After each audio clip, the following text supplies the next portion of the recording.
All right, at number 57, we are rotating this green region 3 around the line x equals 0, which is this line. So consider a representative rectangle whose short side is dy, revolving around the blue line x equals 0. The outside edge of that representative rectangle will sweep out this entire disk, and the inside will sweep out the inner disk, which we're going to subtract. So let's find the volume of the big disk, and then we'll subtract the volume of the smaller inside blue disk. We'll need to know the radius of this large disk, which is a distance from x equals 0 to x equals whatever this curve is right here at the end, which we can see is 1. Looks like the radius of the large disk will always be 1. If that's hard for you to see, let's draw another disk. If our representative rectangle is down here,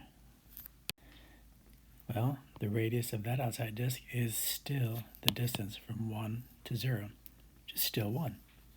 So for all of our representative disks, the big radius is 1, and so the volume of that solid revolution, without subtracting the hole in the middle of the washer, is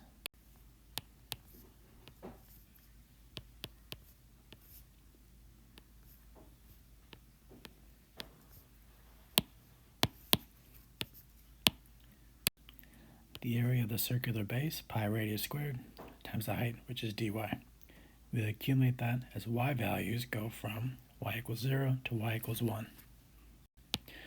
Alright, so now we're going to subtract from that the inside of the washer because we don't want it. Let's get a good visual of what we're talking about.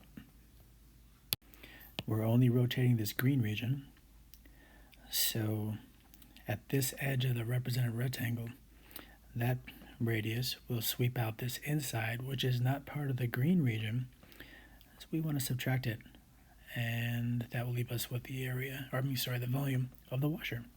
So what's the radius of this circle? It'll be the x value of this left edge of our representative rectangle minus the x value here, which is 0.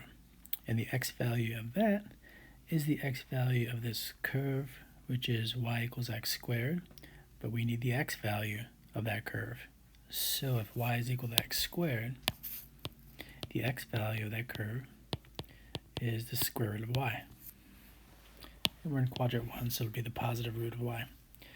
So there's the radius of our inner volume. So we'll subtract the volume of the accumulated little radiuses as y goes from 0 to 1, because we're going from down here to up here, from 0 to 1, of pi radius squared, where the radius is root y, times the height, which is the dy. We can go ahead and evaluate that. We can also combine it into one definite integral if we want, but we're good. Let's go ahead and just do it just as it is. So, finding the antiderivatives, going from 0 to 1 in each case, our volume is this, which simplifies to pi minus pi over 2, or just pi over 2 cubic units.